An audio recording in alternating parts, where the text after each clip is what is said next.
Hello and welcome to It's Time to Talk. My name is Anthony. I'm Andrew.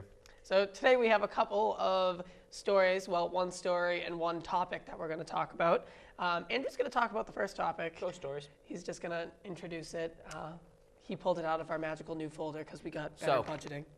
This girl in Georgia is suing the head of admissions, or an admissions counselor, for $2 million because he used a picture of her in a bikini to show how pictures last forever on the internet. It's her, pictured here, Snoop Dogg, pictured here. So basically, they took the picture, they put it in the yearbook. During the class, actually, the teacher was trying to prove a point. They were trying to prove the point that pictures last forever online. Now, I think how we're going to talk about this is how it's a little extreme, like putting it up to the next level. Well, I mean, first of all, it's just kind of wrong in general to, without permission, just take an underage, I mean, she was 17 at the time, an underage girl's photo. I mean, I guess I think this goes under a consent thing that, I guess, I think it says that they put it on Facebook, she put it on Facebook, but I think that's embedded in the terms and agreements that once you put it on there, it's, I don't want to say free to access, but... It's free to access, but it's not fair use. They're not allowed to, like, no one's allowed to use your photo as something. I mean, like, anyone can see it and it's up there, like, you can't do anything about that, but I don't think it can be sold to anything or used in a private...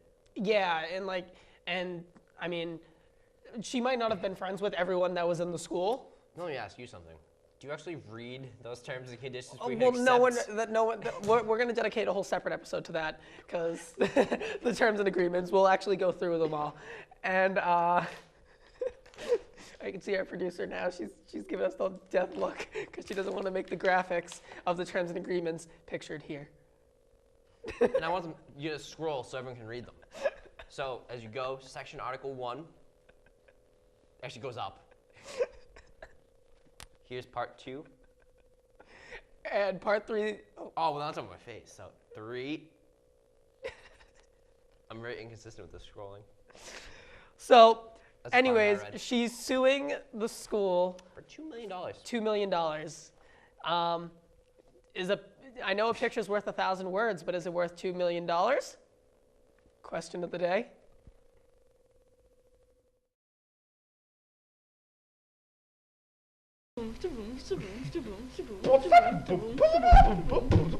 Welcome back to Getting Busy with Sacagawea. Today we have guest, the ghost. Why you got bloody eye sockets? It's a long story. Well, I mean, we're a talk show. Weenie. I'm a ghost. Weenie Hut Jr. Soon after Sacagawea had her show, she got kicked out in the streets because she got very poor reviews. And she had an episode. She done reverted back to her alligator nugget ways. Little did she know, the ghost was following her every move. Oh, she knew. She just liked it. The way that blood glimmers in his eyes. Ooh-wee. It's Sacagawea at the first Thanksgiving. Oh, John Redcorn, you done make my eyes light up like a little girl. What does Sacagawea do after the first Thanksgiving? Oh, I can't tell you about that. That will be on HBO late night later on if you want to go check that out. And in the end, Sacagawea gets her show back. Welcome back to Late Night with Sacagawea. Sorry I took your spot, Conan. Your show sucks. Oh, who said that? Security. Security, you mean? Security. My show sucks. Let's get real. What does Sacagawea have to say? Sacagawea would like to formally apologize, but she did not have any relations with Bill Clinton. But it's true. That's pretty true. I'm gonna have to go and tell y'all that. Me and Clinton are getting married. Hillary's not too thrilled, but she's a sock too, so she gets it. Miss Clinton says that she wants to be with Michelle anyway. All the first ladies kind of have a thing going. Describe. I'd rather not. In one word. Gyrate. It probably all started when I was a kid. Yeah, take on me. I'll be gone. Ooh, girl. Why everybody leave my talk show mid inter? Oh, you're very well dressed, mister. Are you an athlete? It's a great word. Ah! Stripping, guys. Boom to boom to boom to boom to boom to boom to boom to boom. Whoa, no nudity on my show! Gonna be taken off the air. Oh no! Boom to boom to boom to boom to boom to boom. I take full responsibility for anything Sacagawea publicizes on the internet. She's got her own website too, www.sock.orgsock.com. Welcome back. So, $2 million. That's it. The picture is worth $2 million. Hasn't been decided yet. It hasn't been decided, but I think she's going to win the case on this one. I How mean, much is that one worth? regardless of proving the point, you know, like to get the point across, I think that was way too extreme of, you know, a concept. Maybe a nice intervention would have been nice. With some tea and crackers. Do you agree? Yeah. All right, now let's get to our big topic. So, our big topic today, that wasn't weird or anything, is texting and driving. And I'm going to start with a question that I'm going to ask Andrew. Andrew, what percentage of drivers use cell phones while driving? 83. Yeah, I got to give you answers. 83. It's multiple choice. Choosing 83. It's A, 30, Nope. B, 60, Nope. or C, 90. 90. No, 60. B, 83. 60. 60% of drivers What was use D? cell phone. There wasn't a D. D's 83. 60% of drivers use cell phones while driving.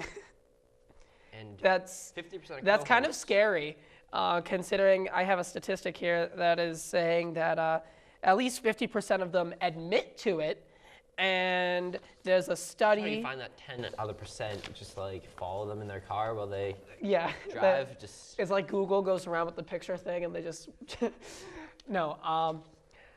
insert so- a funny Google picture here that I'm gonna send to Steph later. We're gonna talk about how we could prevent these things. So Andrew and I had talked about this before, not on a previous episode, but just outside of this magical box and green screen setup that no one knows about. We're not friends. We don't know each other. So we came up with multiple ways of how we could do this. One, I think we started off like you put like your cell phone in a box sort of thing. Oh, we had this conversation on vacation. I remember this now. You put your cell phone in a box thing and you have to lock it in there and say the car won't start or the car won't move unless your cell phone is in the block. Like the breathalyzer thing. Yeah, like the breathalyzer, they have those. What was yours? You had a couple good ones. I'm trying to remember. I know we had a thing where we basically just jammed any signal in the car, but then we realized kind of the backfire of that one. We were just going to jam any signal in the car while you were driving. However, the passenger loses his, so I think we just kind of scrapped that idea. I don't remember the Yeah. other one that we had though. Oh, I had two more. I had so if you were to like say your cell phone, I mean all cell phones have like a location service on it. So if your cell phone notices that it's going faster than a certain speed, Well, that was the same thing with the passenger issue. If I'm riding in your car, then my phone gets it. I think the one other thing we noticed, that we brought up was, I just completely forgot. We had just don't use it. I mean, put it in the thing, or just kind of car mode, where I know that your phone has it. My where you phone can has put on it. a car mount, and it will go into car mode where it'll read stuff for you and it'll, like Bluetooth it, which cuts down on like. It makes it a texting time, little which bit better. It makes it safer to at least if you're just talking, because you can talk on your phone, and that's perfectly. I mean, you're still a little distracted, but it's not quite as bad. So if you're just having a conversation with like Siri with the iPhone, you're not taking your eyes off the road. You're just talking in your car, And I know that a couple cars that just came out actually have the Siri built in. Now, I know because I think they did this on Mythbusters. Yeah, it was on Mythbusters, I think. They did a test, texting and driving. No, I don't know. I was just tired. It was a test. They did it on texting and driving, and then they did it on cell phones and driving. And the hardest part is, the part is, when you're looking away from your phone, that's when you're most likely to lose control of everything. But if you have it, so you're texting, you're looking away, but once you pull your phone up to your ear and you have that up to your ear, your eyes are pretty much already locked back on the road, and most people can control a car with one hand unless they have no hands, then they wouldn't be driving. Yeah, I mean, there's definitely a ton of different solutions that it's obvious. I mean, no one's arguing the fact that you take your eyes off the road. I think you just got to come to a solution where you can kind of provide some, because I know that they have all these pledges that like the message can wait and everything like that, but I mean, not everyone's gonna stop playing that. Like, and everyone's still texting and still driving. I think your best solution is just to make an alternative rather than like looking at your phone and texting. Put like with Siri, where it's the voice texting and the voice reading. Here's another factoid I'm going to throw out there that's going to pop up as a lower third on the bottom of the screen. 49% of drivers with cell phones under the age of 35 send or read text messages while driving, and that was in 2011. Or Snapchats and tweets. That's the new thing, Snapchatting while driving. If you see your friend Snapchatting while driving, don't respond. Put their face here. So another method that I came up with actually would involve a lot of work. It would cost a lot of money, and it would just be very costly in the end. So in the new cell phones, you'll see like the Samsung phone that I have, or any of that, they have, it's called NFC, or it has like this sensor sort of thing.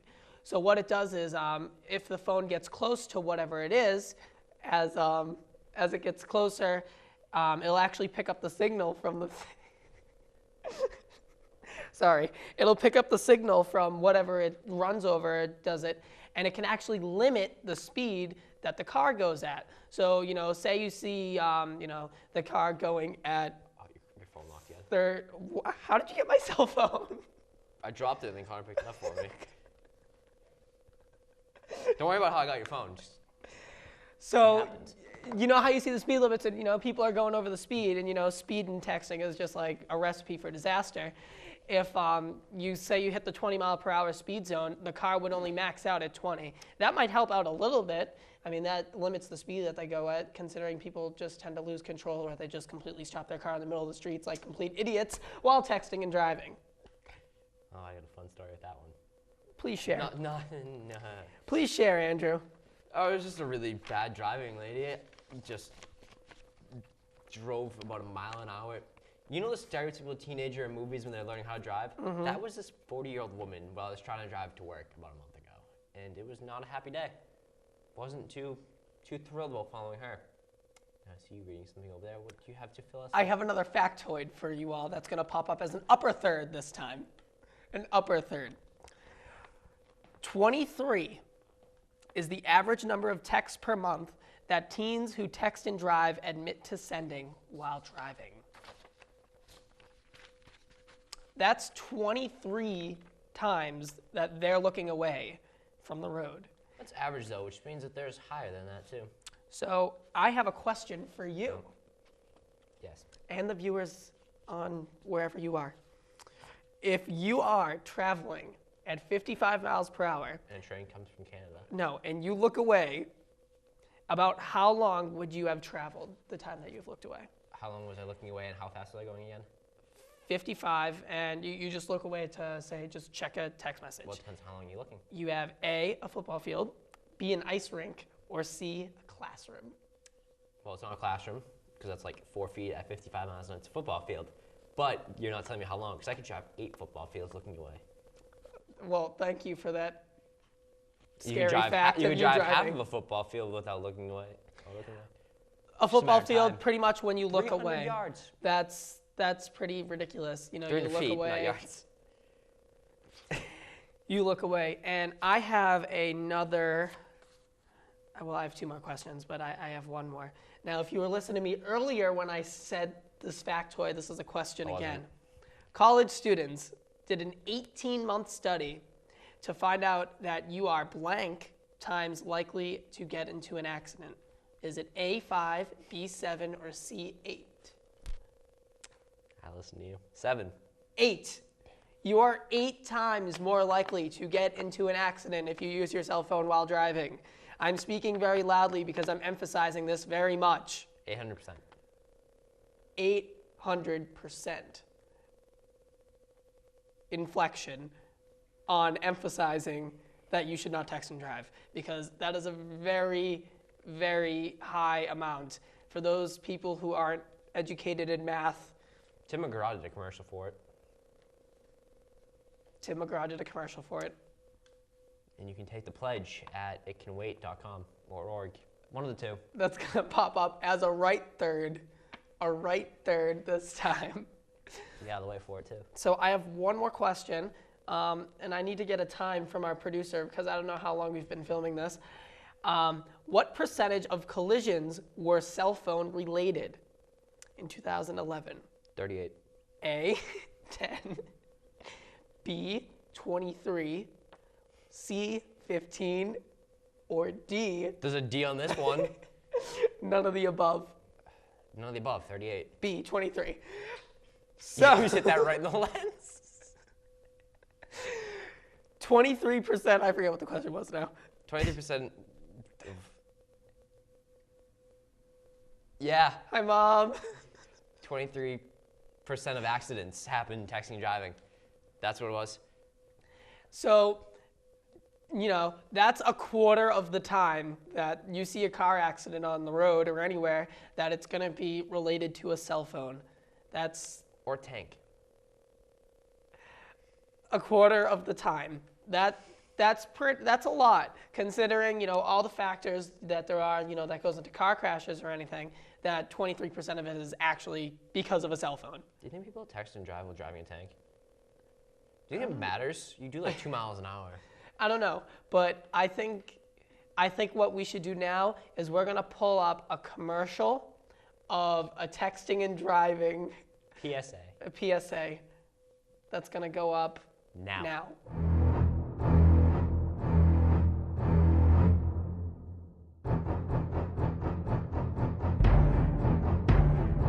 And we're back. See, now we're back. Thanks. So I hope you enjoyed our quick PSA and our It's a commercial. what? It's a commercial. PSA commercial, whatever it is. I hope you enjoyed it. So that's pretty much going to conclude. Do you have any final closing statements? Don't text and drive. Tanks are dangerous. And whatever you post on the internet stays forever unless you want to get $2 million. Like this. This is going to be forever. I apologize. I'm sorry. Sign off. All right, so if you like this, you can like us on Facebook.com at facebook.com/WPMC. It's time to talk. Or you. Or you can subscribe to us on YouTube at http://www. / Thank you for paying attention. www.youtube.com/WPMCITT. Thanks for watching this week. That'll be it for this, guys. I hope you enjoyed. Bye.